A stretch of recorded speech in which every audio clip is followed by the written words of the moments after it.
So I'm only going to do select ones of these. So I'm not going to do this one. This one you just box. This one, I think you guys are good to go. But I will go over this one. I think there's some people that get this one and some people that struggle. So I want to make it back to algebra 1, which means x squared, x, and then a number. And I need to think of two numbers that multiply to get 2, and that's 2 and 1. If I put a 2 here and a 1 here, it won't work. So let me show you how to get 7. 1 and 6 gives me 7, and that'll only work if they're both negative. But then I realize that it's to the 6th power. So if it's going to be to the 6th power, that means I need to do a cubed there, because when you multiply, it really means you add. And see how the b's in front? So I need to put the b in front. And then everything on the back, the only way to get that 2 back is there. And so the one that matches is D. I do think that this one can be difficult, so I will do this one as well. So let's do A first. When it's an open circle, that doesn't mean multiply. It means you're going to take -3, put it in G, get that answer, and then put it in for F. So I'm going to take G, and I put in -3 for G. -9 minus 5 is -14. Now what I'm going to do is take that -14, which was G of -3, and put that in for F. So I'm going to come up here, and I'm going to go to F. And -14 cubed is a big number, times 2 minus 1. Whatever it is, I know that it's not going to equal -47, so I'm done. Okay? I need you to make sure, though, that you're showing me this work, because this is how the problem is going to look, which means this will be worth kind of a lot of points. Let's do letter B, G of F of -3. This time I'm going to take -3 and put it in for F. So I'm going to go 2 times -3 cubed minus 1. -27 times 2 is -54 minus 1 is -55. That -55 is when I put -3 in for F. But now I need to take that and put that in for G. So I'm going to go 3 times -55 minus 5. -165 minus 5 is -170. -170 is not equal to -47. So far it's not A and it's not B. Okay? Let's do the next one. Let's do C. Now, by the way, more than one could work on your test, so just be careful of that. You need to make sure you check all of them. This time I'm going to go F, open circle F of -3. That means I'm going to take -3, put it in for F, and I get -27 times 2 minus 1, -54 minus 1 is -55. That's what F of -3 is. Now I'm going to take that -55 and put it back in for F. So I'm going to go -55 cubed minus 1. Obviously, that's a really big number. That's negative. It's not equal to -47, so it's out. Okay. G of -3, so G of -3. So I'm going to take -3 and put it in for G. Move this up a little bit, sorry. So -14 is my G of -3. Now I'm going to take that -14 and put it back in for G. So I'm going to go 3 times -14 minus 5. -42 minus 5 is -47. So letter D happens to work. This question will be worth a lot of points, so be careful. Now we worked a little bit with these before, but if you notice the differences this time, they want you to find the value of K. So honestly, this side looks uncomfortable to me, so I'm going to do this side. When I box this out, I get x squared plus 3x plus 2. And I'm going to add it to this x squared minus 9x minus 58. When I do that, I get 2x squared minus 6x minus 56. Now, I'm trying to find the value of K, and when I look, they have parentheses, which to me lends itself to factoring. So I notice they took out a 2. I'll take out a 2.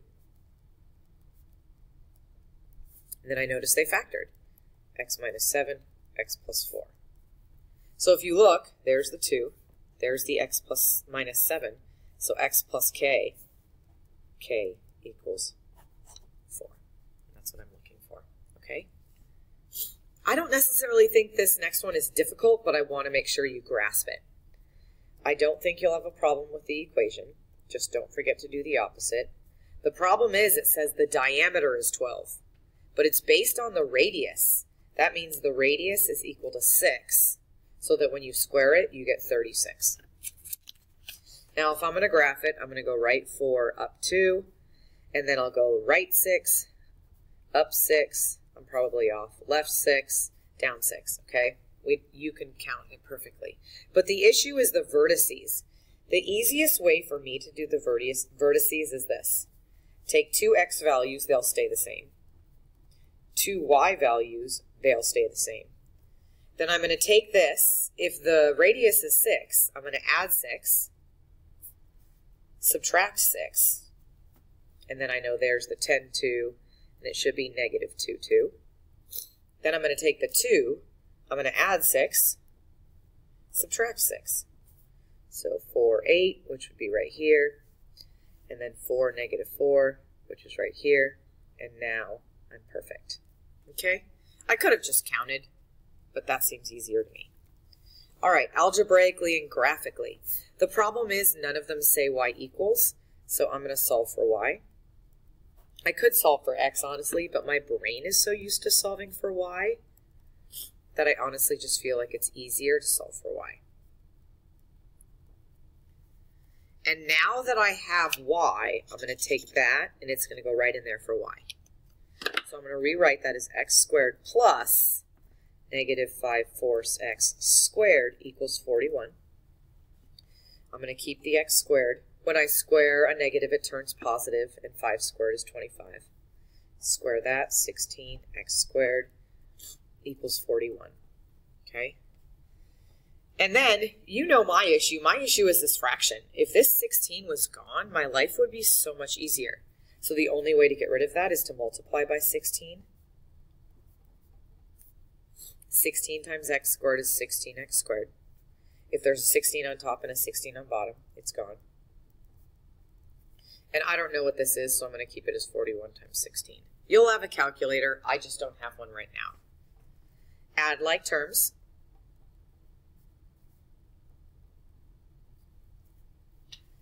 The 41 is being multiplied. The opposite is divide. Well, that worked out. It's going to work out. I get x squared equals 16, square root, square root. One of my answers is positive. One of my answers is negative. Then, you know the drill. Take the 4, plug it in for x. You could plug it in for this x, hoping you didn't make a mistake. If you want to do it here, assuming I didn't, 4 on top, 4 on bottom, bye-bye, negative 5. Then take this negative 4, 4 on top, 4 on bottom, bye-bye, but a negative and a negative make a positive. Okay? Let me solve it graphically. I know my answer is 4, negative 5, and negative 4, 5, so let me put that. And then if I'm going to graph the second one, my start is at 0, and then I go down 5, right 4, up 5, left 4, and it ended up working out perfectly. Up 5, left 4, down 5, right 4. So there's my perfect line. I know that these are my answers, so I'm going to circle them so I don't forget. Now, if I'm going to do a circle, my center, show your work, is 0, 0. And my radius, well, I can't take the square root of 41, so I'll just write square root of 41 right now. And you can just plug that into your calculator, or if you want to be fancy, I know that 41 is between 36 and 49. About halfway is 42, which means the square root of 42 would be 6.5. So I'll say, it's about 6.4. If you don't know what I'm saying, you're going to pick up your calculator and use it. So center is 0, 0. I go right 6.4. Of course I'm estimating. It's okay. Up 6.4. Kind of overlapped into my work. Left 6.4. And down 6.4. And then when I draw my circle, oh, look at that. Boom. And now I can see my points of intersection. And make sure you circle them here and here so I can see them. And as long as you show me it here and here, I'm happy. Okay? All right, let's go to the next page. Solve the system. I think you will be fine on that one. This one, just make sure you do the opposite. Down is the y, but down really means up. Right is the x, but right really means left. Oops, but it's 7. Okay? All right, let's go to the advanced polynomials. I'm going to take out a 9, and I'd be left with x to the 6th minus 8.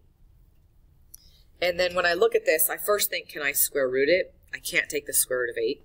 So I know that means that it's the difference of cubes. What times what times what is 8? 2. What times what times what is x to the 6th? X squared.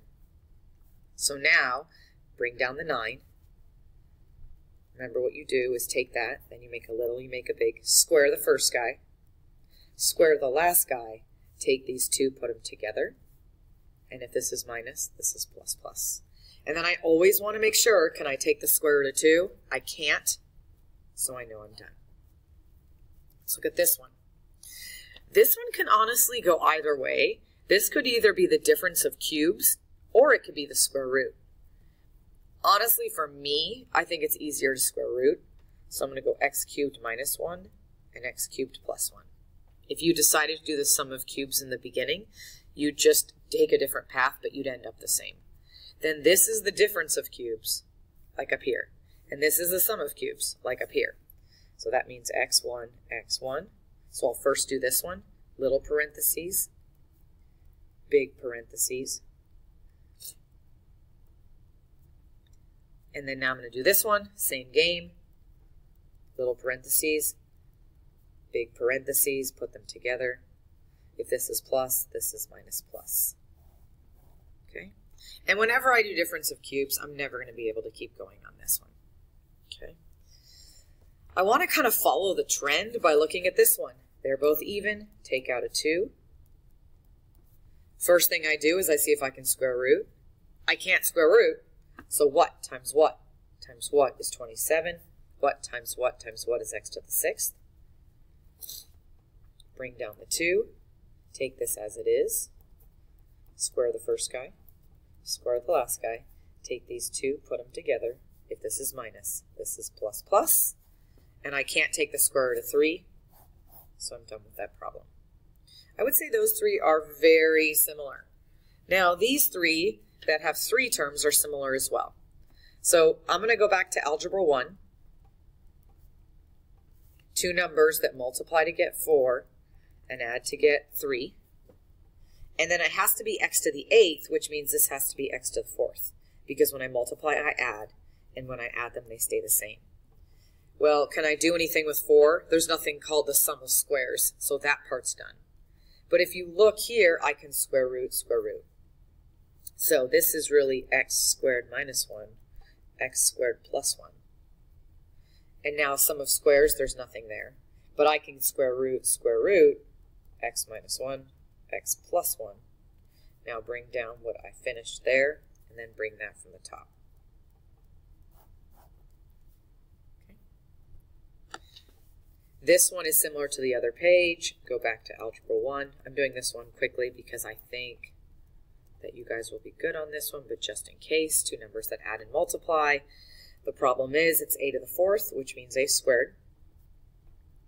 And the b is in the front, so I need to put the b in the front. And then that was minus, and that was plus. So I'm done. By the way, I can box all these out when I have time in a 50-minute period and check my answer, which I don't. I think this is the most difficult one. I see there's a 3, a 6, and a 3, so they know that they all have a 3 in common. They all have x's. This one has 4, this one has 3, this one has 2. So they all have 2 the same. Then I took out the 3, I took out 2 of the x's, so I'm left with 2 of them. 6 divided by 3 is 2. I had 3 x's, I took 2 out, I have 1 left, y, plus 3 divided by 3 is 1. I had 2 x's, I took 2 out, I have none left. The problem is this looks pretty crazy to me, so I'm going to rewrite it without the n and without the y. 2 numbers that add to get 1. Okay. But now I have to put in the n.